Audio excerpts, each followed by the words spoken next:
Amin'ny début-ny lovano tao. Ok, tena.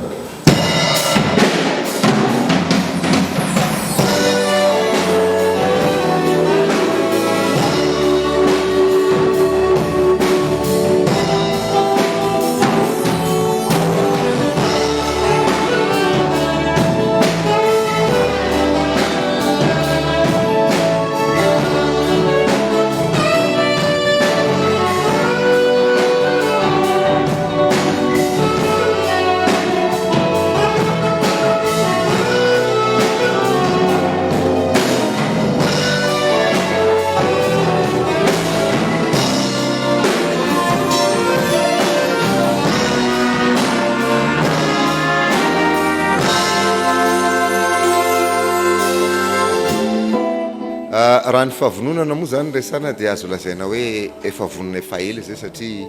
ny akamaroanay ireo zany dia efa zatra miaraka fa ny ataonay ankehitriny moa zany dia manamasaka mba tsy hisian'ny fanadinona eny am-perinasa eny ambonin'ny sehatra zay ngamba ny azoko lazaina dia ny ekipa hafa ihany koa moa zany efa vonona mitaky ny pandi zany ny eo amin'ny lafiny teknika ny fanamafisam-peo sy ny jiro sy hazavana ary ny effets spéciaux dia iandraiketan'ny miritsoka moa zay zavatra zay dia izareo amin'ny ekipan'ny mpanao vidéo eny amin'ny écran géant sy ndraitrarehetra efa vonona daholo ataoko hoe miandry antsika fotsiny sisy amin'io alahady 16 février ao amin'ny palais des sports io.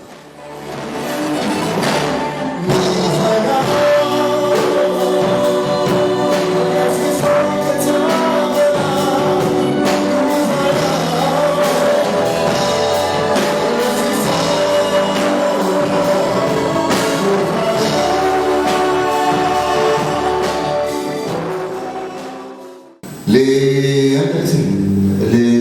TQ